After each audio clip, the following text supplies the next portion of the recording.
नमस्कार, मैं चंदन कुमार और उपस्थित हूँ वीर क्रांतिकारी यूट्यूब चैनल के माध्यम से आप सबों के बीच क्रांतिकारी सीरीज में एक बार फिर से आप सभी के समक्ष उपस्थित हूँ लेकर किशन बाबूराव हजारे, जिन्हें हम अन्ना हजारे के नाम से भी जानते हैं। लोकतंत्र में गांधी जी के पद चिन्हों पर चढ़कर लोकतंत्र की मर्यादा को रखते हुए इन्होंने जनता के लिए, समाज के लिए अहम लड़ाई लड़ी और इनका जन्म 15 जून 1937 को हुआ और इनका जन्म स्थान रालेगंज सिद्धि, जो अहमदनगर महाराष्ट्र में स्थित है, वहाँ इनका जन्म हुआ। इनकी माता का नाम लक्ष्मीबाई हजारे और पिता बाबूराम हजारे।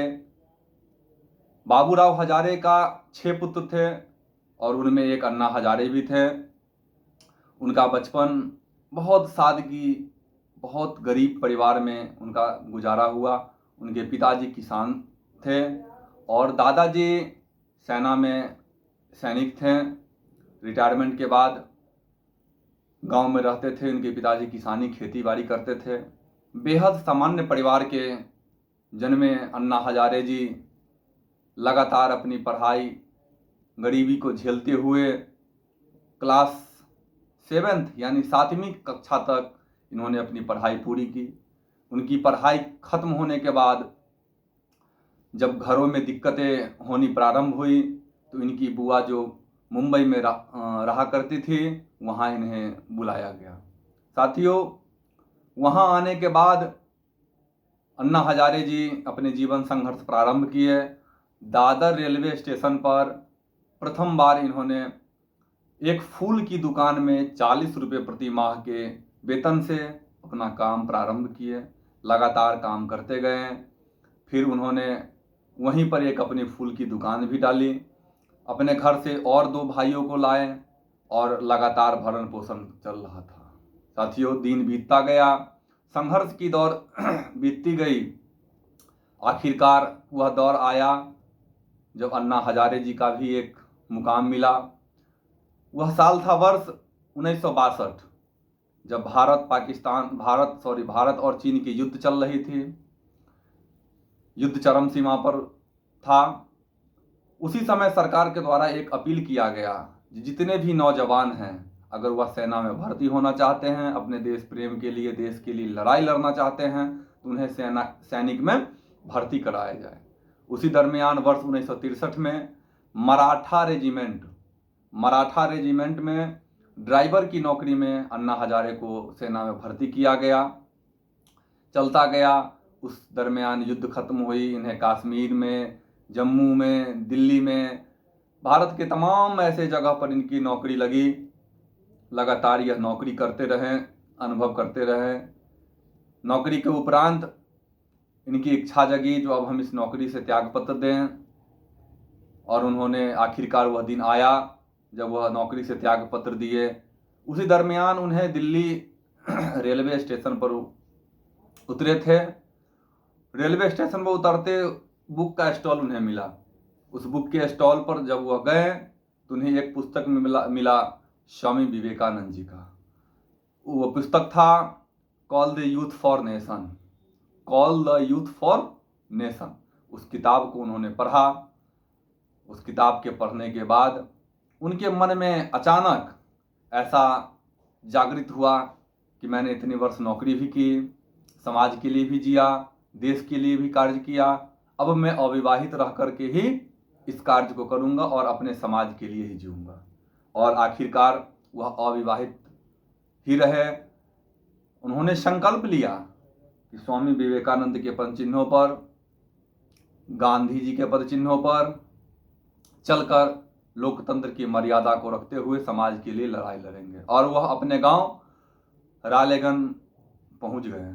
और रालेगंज पहुंचने के बाद जब उन्होंने देखी उस गांव की बदहाली, उस गांव की समस्या, न बिजली, न पानी, न पर्यावरण, न स्कूल, न बच्चों की अच्छी पठन पाठन की शिक्षा, तो उन्होंने वहीं से एक संघर्ष प्रारंभ किया और अपने गांव में ही गांव वालों को इकट्ठा कर बिजली की समस्या पर, पानी की समस्या पर उन्होंने कार्य किया।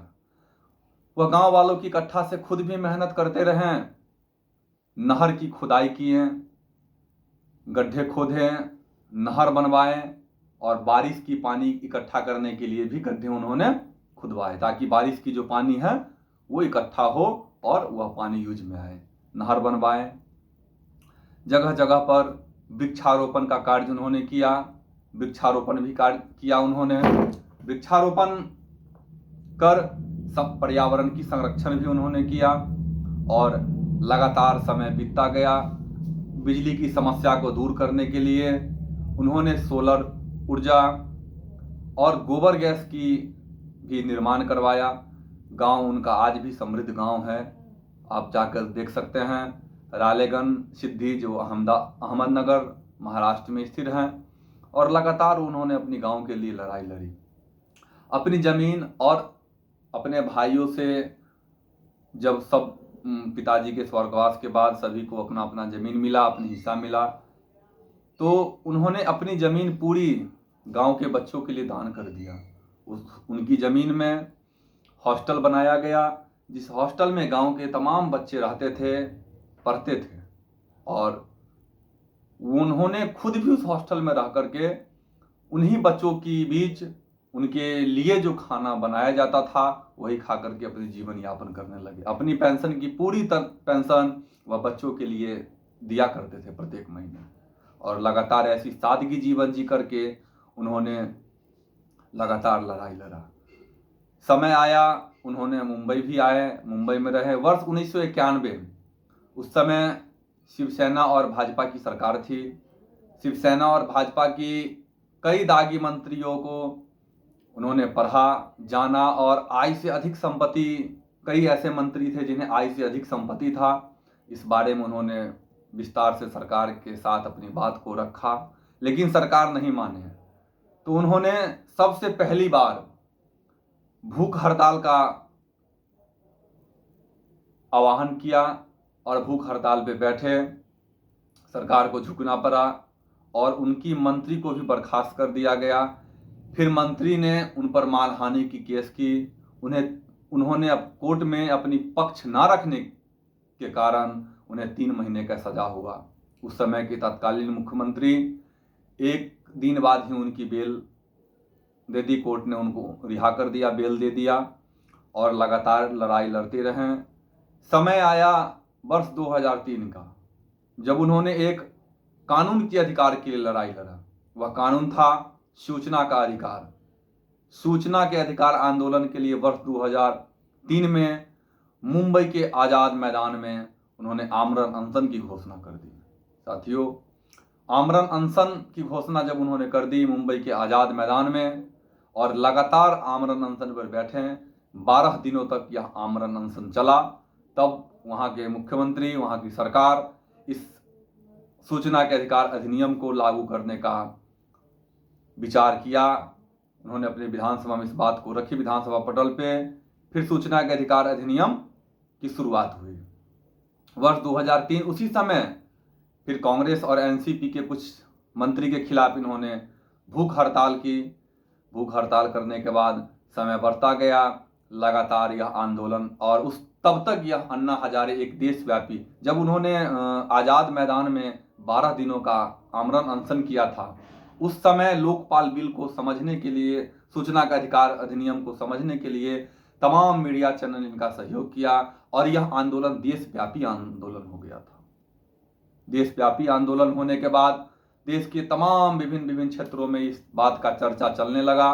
राष्ट्रीय लेवल पर भी इस चीज़ का चर्चा चला, जो सूचना का अधिकार अधिनियम लागू हो।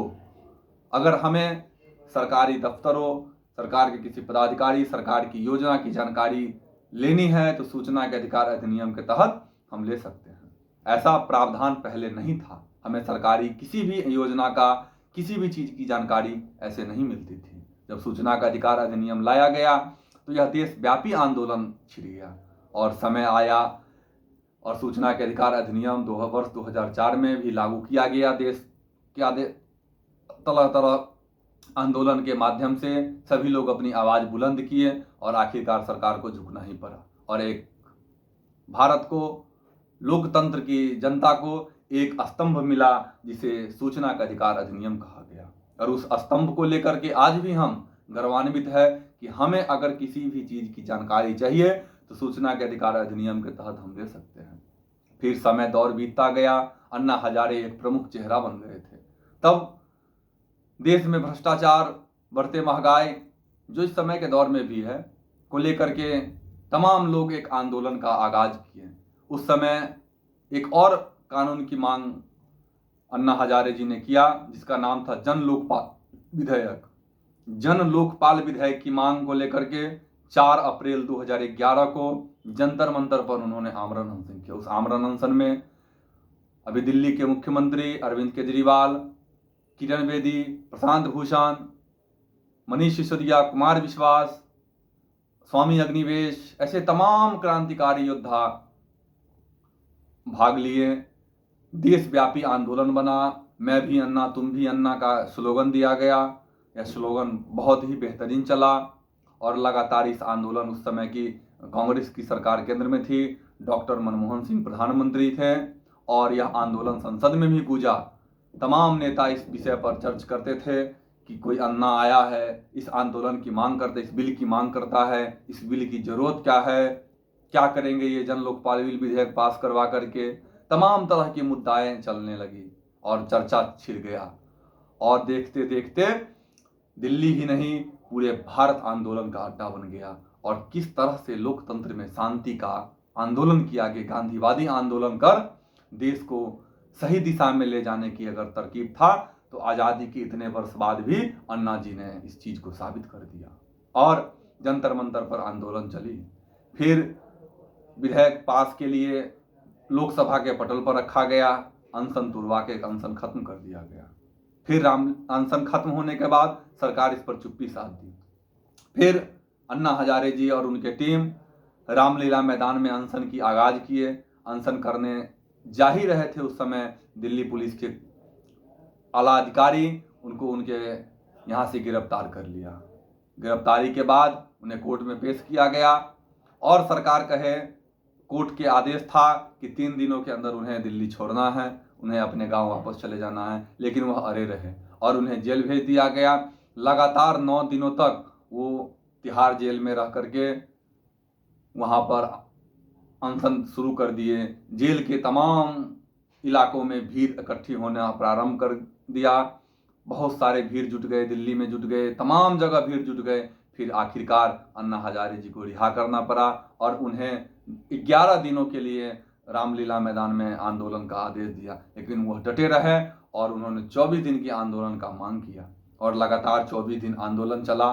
देशव्यापी आंदोलन हुआ, जन लोकपाल बिल विधेयक पर चर्चा हुई और ऐसे आंदोलन। साथियों, मैं आपको यह आंदोलन के बारे में क्यों बता रहा हूँ, क्योंकि आज भी जरूरत है। डॉक्टर राम मनोहर लोहिया जी कहा था, अगर सड़क सूनी हो जाए तो संसद आवारा हो जाता है। इसलिए सड़क सूनी नहीं होनी चाहिए। लोकतंत्र की मर्यादा को रखते हुए ऐसे ऐसे योद्धा, क्रांतिकारी और लोकतंत्र के जनक लोकतंत्र की रक्षा के लिए सदैव अपनी अपनी विचार को समाज के, जनता के दिक्कतों को दूर करने के लिए आते हैं, महान योद्धा बनते हैं, महान वीर क्रांतिकारी बनते हैं। साथियों, आज़ादी की लड़ाई लड़ने वाले भी क्रांतिकारी थे और लोकतंत्र में सरकार के खिलाफ भी लड़ने वाले क्रांतिकारी हैं। साथियों, सभी जनता के लिए लड़ते हैं। इसलिए जनता की आंदोलन, जनता की लोकतंत्र के लिए आंदोलन, लोकतंत्र को बचाना है तो शांतिपूर्ण तरीके से आंदोलन करना चाहिए। हमें लाठियां खाने के लिए आंदोलन नहीं करनी चाहिए, हमें पानी की बौछार खाने के लिए आंदोलन नहीं करनी चाहिए। आंदोलन लोकतंत्र के स्तंभ को बचाने के लिए करना चाहिए और ऐसा ही आंदोलन अन्ना हजारे जी ने किया और आज अन्ना हजारे एक प्रमुख चेहरा हैं। देशव्यापी आंदोलन को उन्होंने नेतृत्व किया था, इसलिए वह आज भी हमारे बीच हैं और समाज के लिए लड़ते हैं, तमाम जगह हैं। आज भी उनका गांव समृद्ध है और ऐसे महान वीर, महान लोकतंत्र के जनक, महान आंदोलनकारी अन्ना हजारे जी को मैं नमन करता हूं, अभिनंदन करता हूं, जो आपने तमाम ऐसे बिल दिए जी आज भी हमारे लिए स्तंभ बन के खड़ा है। आज भी सूचना के अधिकार अधिनियम के तहत हम गर्व करते हैं कि हम किसी से उनकी विचार, सरकार से, सरकार की नीति, सरकार की योजना का हम सूचना प्राप्त कर सकते हैं। यह देन अन्ना हजारे जी, अरविंद केजरीवाल, तमाम ऐसे उस समय के क्रांतिकारी थे जिन्होंने इस कार्य को संपन्न किया। और इसी के साथ आप सबों के बीच में विदा चाहता हूँ।